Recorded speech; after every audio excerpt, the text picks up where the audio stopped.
auparavant, en fait, j'ai un passé de professeur des écoles et professeur des écoles en enseignement spécialisé, puisque j'ai d'abord travaillé en ITEP et ensuite j'ai fait pratiquement toute ma carrière en secteur.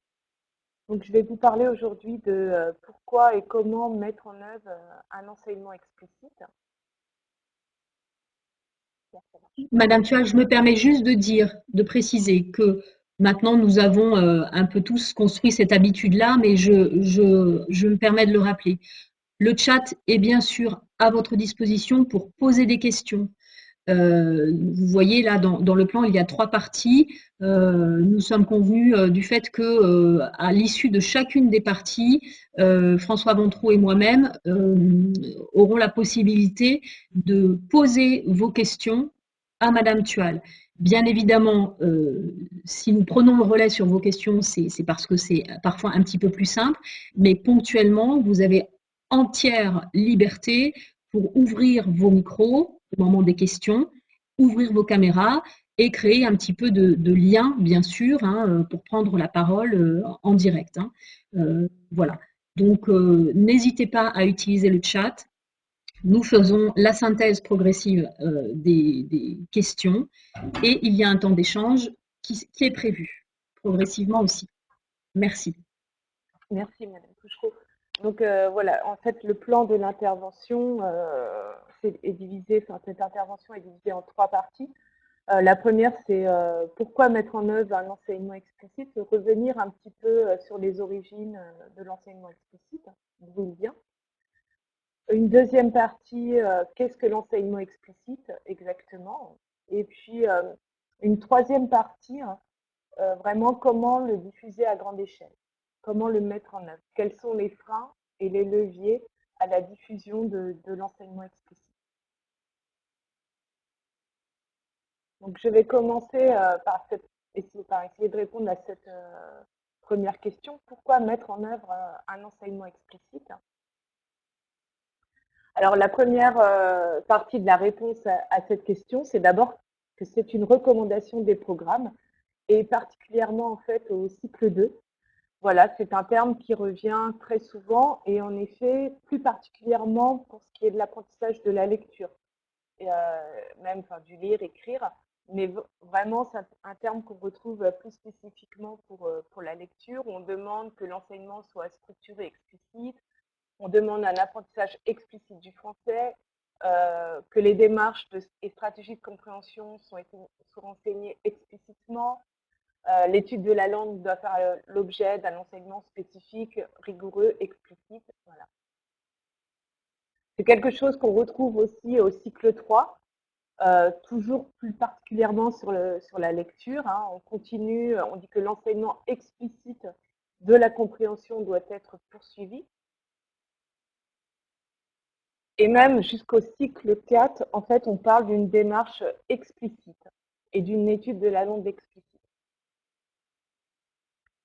Alors ce terme, en fait, d'enseignement explicite, on ne le retrouve pas uniquement dans les programmes. Ça a été aussi une recommandation forte du CNESCO lors de la conférence de consensus qui s'était tenue sur la lecture en 2016. Donc, à l'issue de cette conférence de consensus, plusieurs recommandations avaient été faites par les chercheurs et par le jury de la conférence, qui était constitué d'enseignants, de parents d'élèves, d'inspecteurs. Et donc, parmi les recommandations, la 5e recommandation était il faut parallèlement enseigner explicitement les mécanismes et stratégies de lecture. Et puis, je vais plutôt m'intéresser à celle-là, la recommandation 22, qui dit bien qu'un enseignement structuré, systématique, explicite de la compréhension est nécessaire pour tous les élèves et doit être prolongé aussi longtemps que nécessaire pour les élèves moyens ou faibles afin d'en faire des lecteurs autonomes. Donc la première réponse à cette question, pourquoi un enseignement explicite? D'abord, c'est une recommandation forte. Alors maintenant, je vais revenir un petit peu sur l'origine de l'enseignement explicite, d'où il vient, comment il a été élaboré. Une des premières choses qu'il faut bien avoir en tête, c'est qu'en fait, l'enseignement explicite est issu de recherches qui s'intéresse à l'efficacité de l'enseignement. Donc, on a eu depuis très longtemps cette question, est-ce qu'il existe des enseignants plus efficaces les uns que les autres?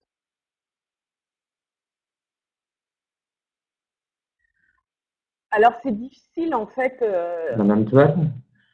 Oui. Madame Toile, excusez-moi, est-ce que vous pourriez couper votre vidéo, s'il vous plaît? Il y a des soucis un peu de bande passante et c'est un peu haché. D'accord. Merci beaucoup. Et là, comme ça, c'est mieux?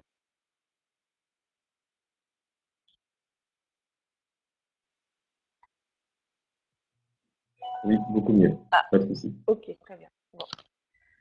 Donc, en fait,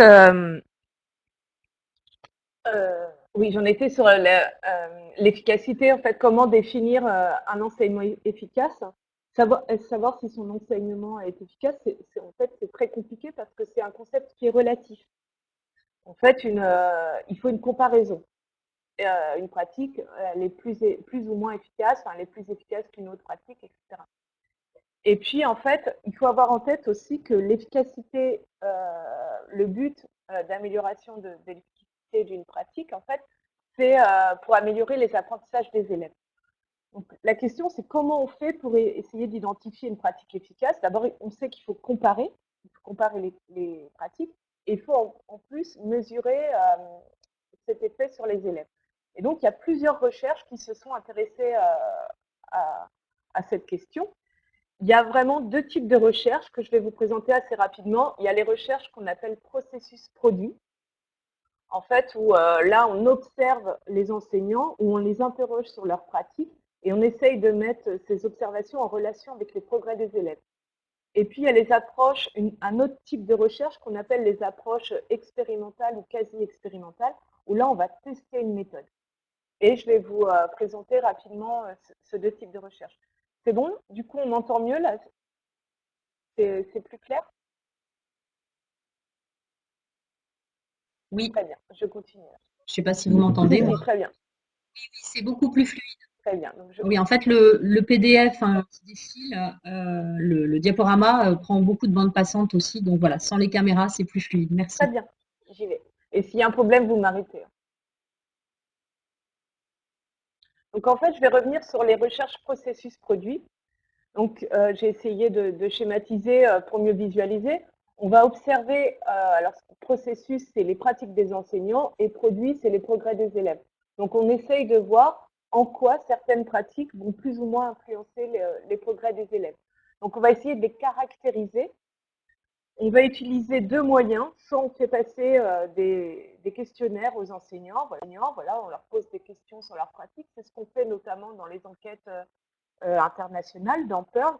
Il y a notamment Dominique Lafontaine qui a fait une étude là-dessus où elle étudie en fait les réponses des enseignants aux questions sur leur pratique qu'elle relie aux résultats de certains pays.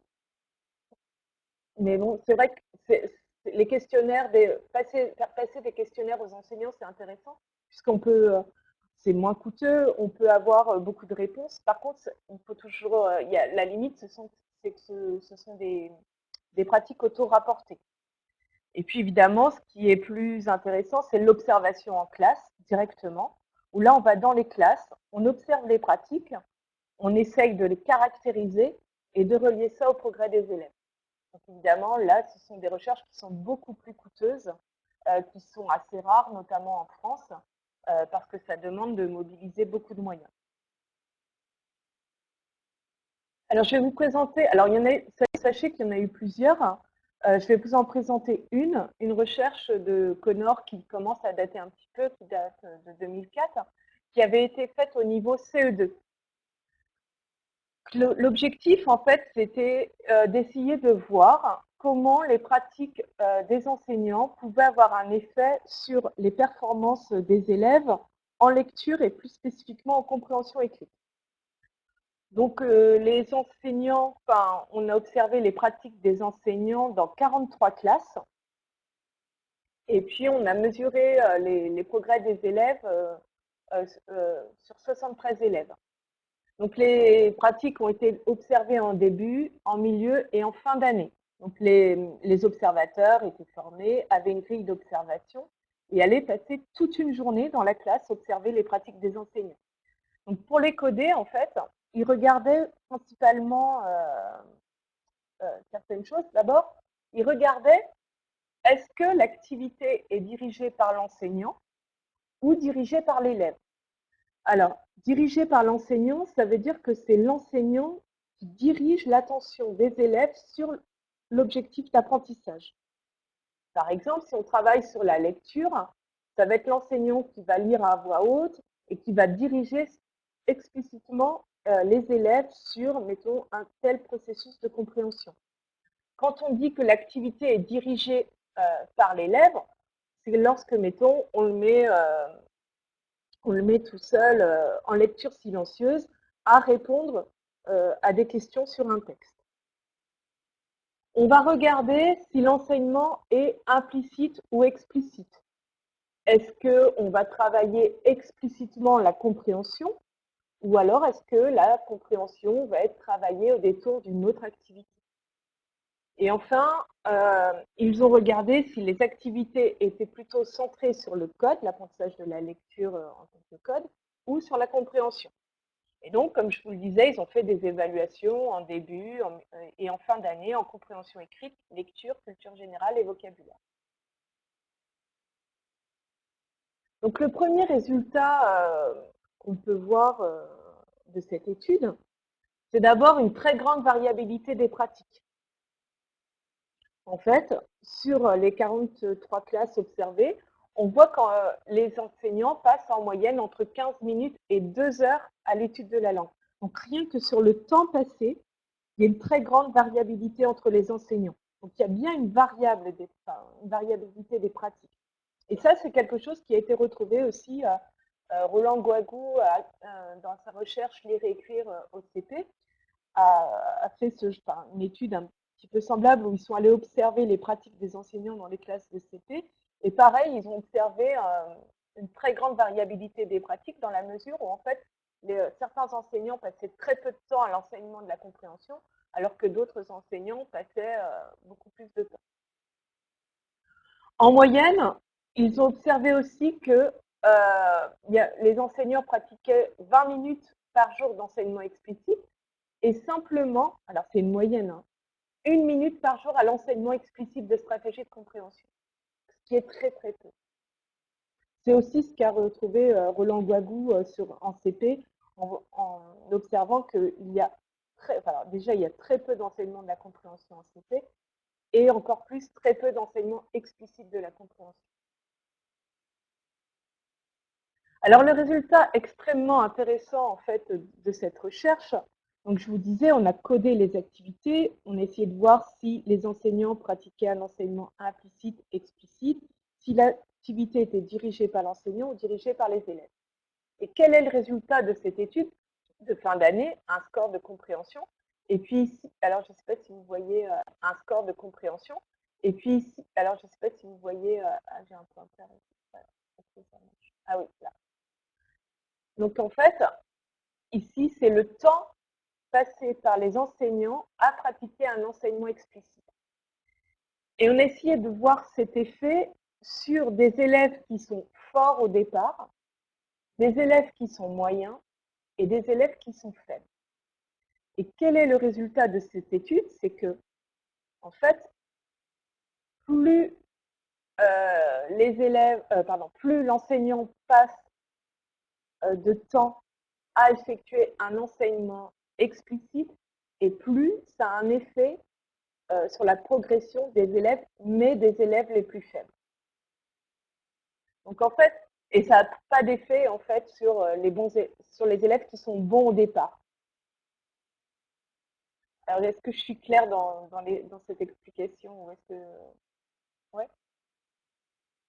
En fait, le premier. Oui, Ouais. il me semble. D'accord. Donc vraiment, ce qu'il faut retenir du résultat de cette recherche, c'est que plus l'enseignant passe de temps à faire un enseignement explicite, et plus il fait progresser les élèves qui sont en difficulté au départ. Donc, ça, c'est un premier rapport des recherches processus-produit. On voit que l'enseignement explicite est particulièrement efficace, notamment auprès des élèves en difficulté. Donc ça a été observé, vous voyez bien, en allant directement dans les classes, voir les enseignants, observer les pratiques, les caractériser, essayer de voir celles qui avaient le plus d'effet sur le progrès des élèves. Donc maintenant, on voit que ces premiers résultats ont été en fait confirmés par des recherches qu'on appelle des recherches expérimentales, où là, on va tester une méthode. Et là, je vais présenter rapidement une recherche qui a été faite toujours en 2004 par Maryse Bianco, cette fois-ci en maternelle. Donc, ce genre de recherche est assez rare en France parce que ça demande de mobiliser beaucoup de moyens. Donc là, vous voyez, c'était fait auprès de 1300 élèves issus de milieux socio-économiques faibles ou moyennement favorisés. Donc en fait, on a testé, là, on va en fait intervenir dans une recherche expérimentale, on intervient, on va tester une méthode. Donc on va demander à des enseignants de mettre en œuvre un enseignement explicite. Donc, il y avait 3 groupes qui étaient faits.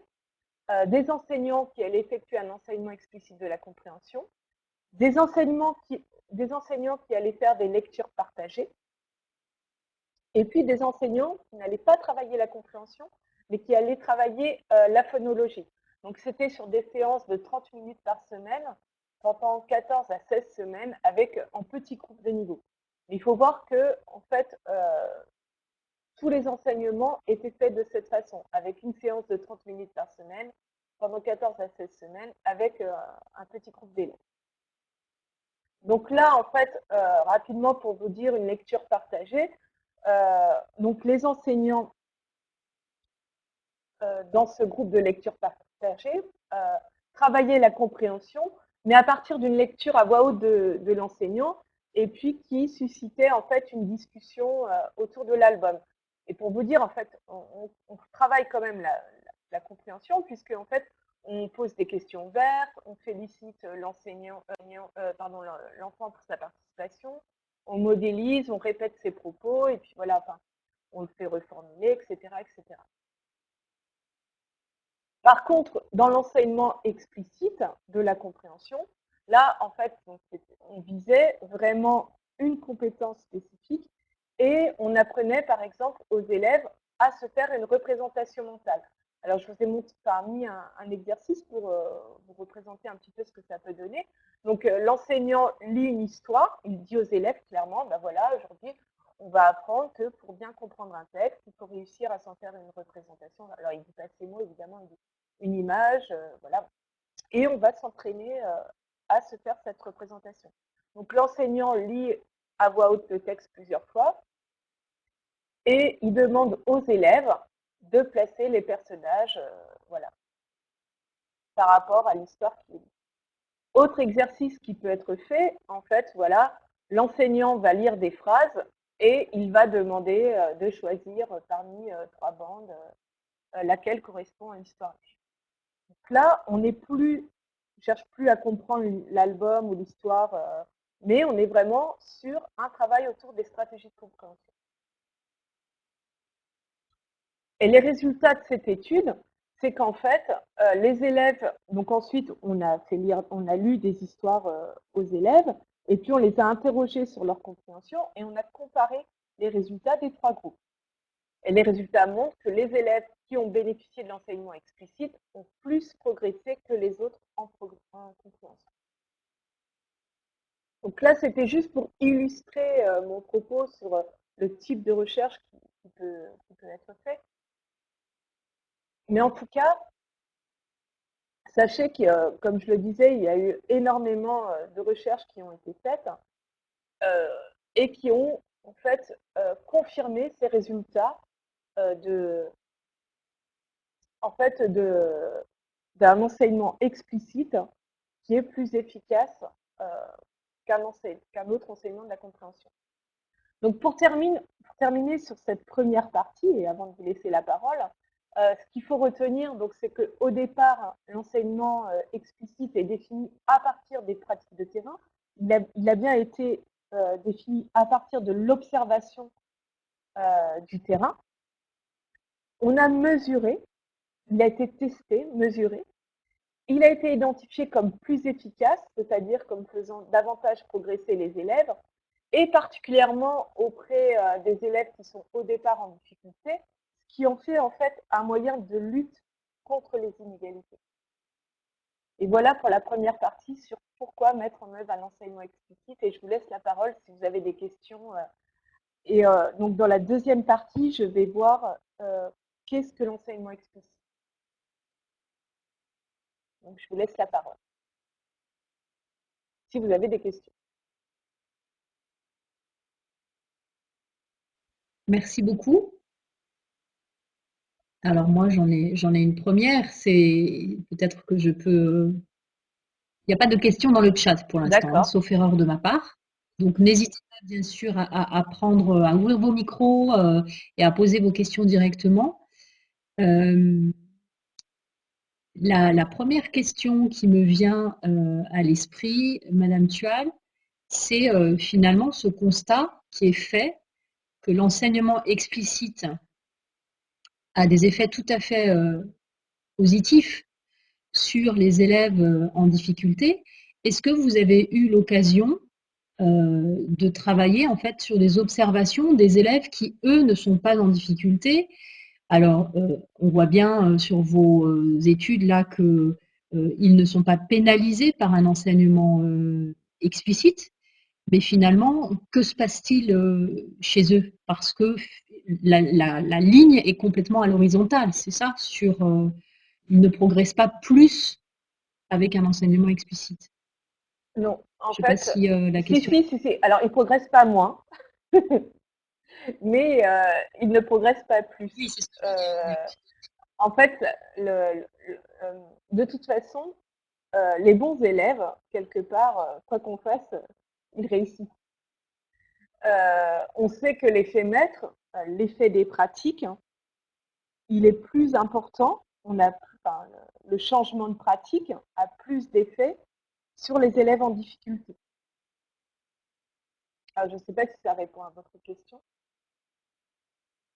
Quelque part, l'idée, changer sa pratique, je veux pas dire que ça n'a pas d'effet, hein, mais ça a moins d'effet sur les bons élèves qui, de toute façon, connaissent les codes, enfin voilà, ont à disposition les compétences pour réussir.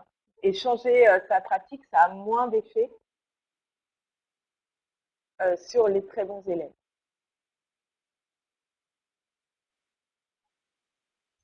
merci. Est-ce que j'ai répondu à votre question?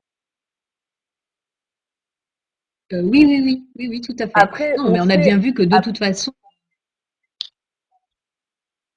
Ah, je vous entends Oui. plus. Ah, mais parce que j'ai arrêté de parler. Ah bon, pardon. Non. Donc voilà, j'ai bien vu que sur vos graphiques, comment dire, l'enseignement explicite n'a pas d'effet négatif sur les bons élèves, mais c'est vrai que c'est assez étonnant de voir que malgré tout, ils n'en profitent pas, parce qu'on sait très bien que les bons élèves pourraient eux aussi progresser malgré tout. Mais ils continuent à progresser, hein. C'est pas parce que la courbe, ils continuent à progresser en fait, mais ça ne change pas en fait leur progrès. En fait, c'est oui, ah oui, parce que la courbe. Ouais, la courbe, non, ils progressent, mais ça n'influe pas leur progrès. C'est plutôt ça. D'accord. C'est vrai qu'il faut. Madame Tavon. Après, juste pour terminer sur cette question, oui. Quand on fait des études justement sur les très bons élèves et même à des niveaux supérieurs, on sait que c'est vrai qu'ils profitent peut-être davantage quand c'est plus challenging, quand il y a plus de recherche. Eux, par contre, ce sont des pratiques qui vont davantage profiter aux très bons élèves. D'accord. La Madame Tavant, qui est donc inspectrice dans le premier degré, fait plutôt des remarques que des questions. L'acculturation à l'écrit participe grandement à la compréhension orale. Ah oui, largement. Oui, je peux que acquiescer, oui. Et il est question aussi, bien évidemment, d'un sentiment d'efficacité personnelle pour qu'il y ait progrès. Et là, sans doute que cet enseignement explicite participe de la construction de ce sentiment d'efficacité personnelle. Tout à fait. Je Et ne sais pas ce que en effet, bah, si aussi, je suis entièrement d'accord. Notamment parce que généralement les progrès sont visibles pour les élèves, ils sont explicites dans la mesure en fait où les attendus sont clairs, on leur montre exactement où ils doivent arriver et qu'en effet ça participe à renforcer ce sentiment d'efficacité personnelle qui est moteur dans les apprentissages. Sans doute dans ce sens-là. D'accord. Madame Tavant, tout à l'heure, vous mettiez votre caméra. Est-ce que vous souhaitez prendre la parole? Compléter? Merci. Je n'entends pas. Je pense que vous n'avez pas ouvert votre micro.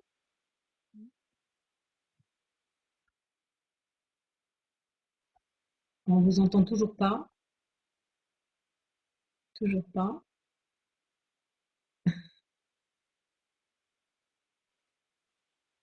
Ah, vous n'avez pas accès au micro. François, est-ce qu'il y a des droits à ouvrir? Non, a priori, le micro est ouvert, c'est bon, hein. Il apparaît comme ouvert. Vous m'entendez? Non? Ça y Oui, est. Oui. là maintenant on vous entend. Oui. Ah, d'accord. Vous m'entendez? C'est bon? Alors, en fait, est-ce que c'est bon ou pas? Oui, oui. Oui, oui. Oui, oui, c'est bon, oui. En fait, je n'ai plus accès en fait au PowerPoint, au support. C'est pour ça. En fait, je voulais revenir sur l'enseignement explicite. Vous parliez justement de la compréhension orale. Et justement, je me disais que quand on constate sur le terrain, l'acculturation à l'écrit est quand même compliquée. C'est quand même problématique. Parce qu'on ne sait pas toujours comment travailler l'écrit, que ce soit en maternelle, cycle 2, cycle 3. Et justement, ça a un lien très fort avec toutes les compétences langagières, comme vous avez exposé. Et je me demandais si on parle d'explicitation et s'il n'y avait pas des limites. Parce que je pense qu'il faut aussi apprendre, montrer à voir ce que c'est que l'explicitation, notamment dans les pratiques.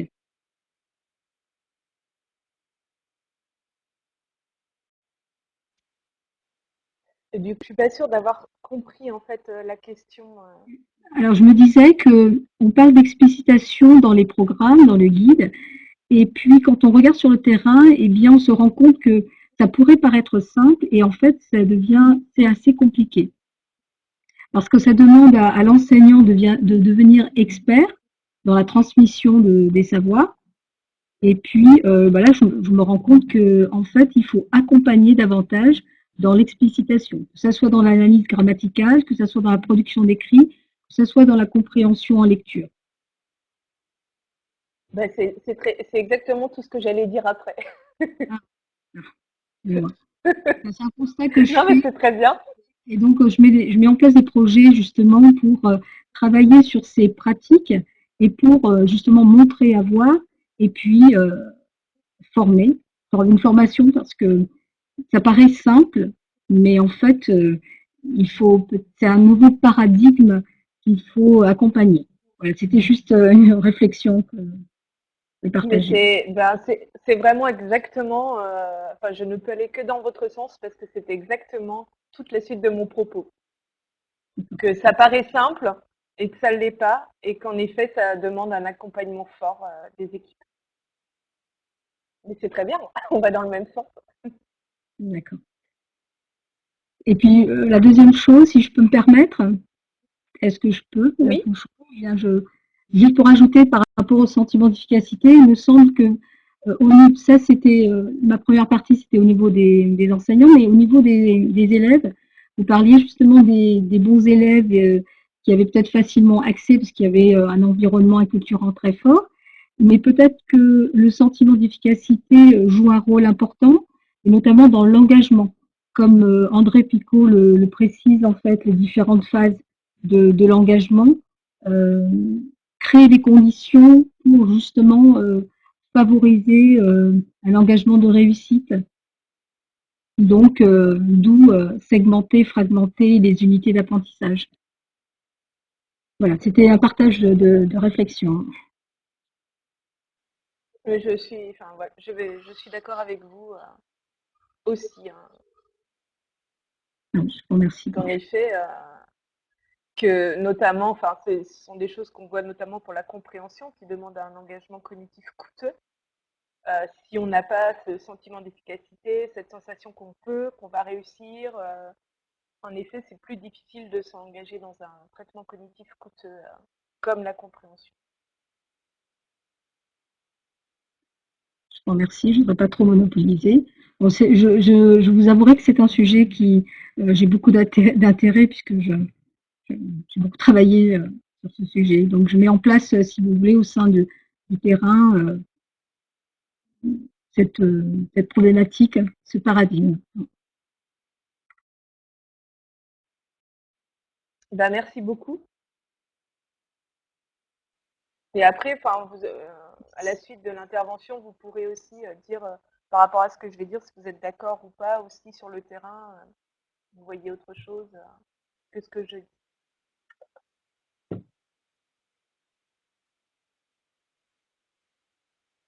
S'il n'y a pas d'autres, Monsieur Porte.